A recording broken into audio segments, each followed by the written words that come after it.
Muraho neza, Muraho. abakunzi b'ikiganiro Ikirugu TV show. Uyu munsi tubafitiye umutumirwa wacu uyu munsi agiye kutuganiriza ku bintu bitandukanye. Uratangira twibwira amazina. Murakoze cyane twiteze Masubiza Imana. Nkaba nishimiye kugirana ikiganiro namwe ku Kirugu TV. Murakoze cyane. Uyu munsi tugiye kuganira ku ngingo zitandukanye, wenda nk'ebyiri nizo turi buganireho. Ugiye gutangira utubwira ese urukundo ni iki mu by'ukuri?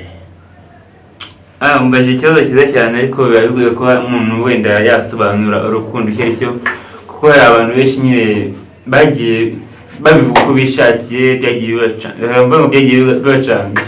Ariko hari umwanditsi umwe wavuze ngo urukundo ni amarangamutima ugirira umuntu, hamara kugira amarangamutima uwo muntu ukifuza ko mwabana igihe cyose.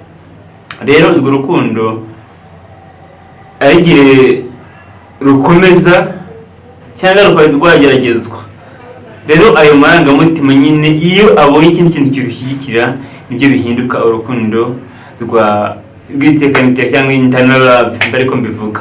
Ariko urukundo rushobora kubaho ariko biterwa n'amarangamutima.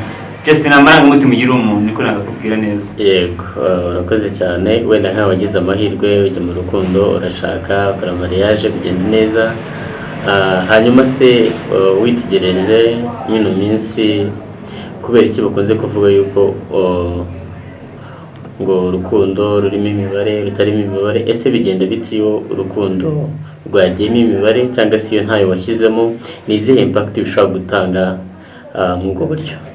Urakoze cyane umunyamakuru kumbaza ikibazo. Ubundi nyakwigendera Theogene yavuze ngo urukundo rw'iyi minsi nyine urukundo ruri mu byiciro, urukundo rugiye rurimo imibare.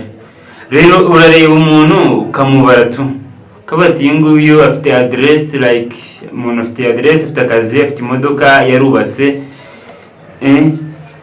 Urumva umuntu wenda wamukunda arafatika.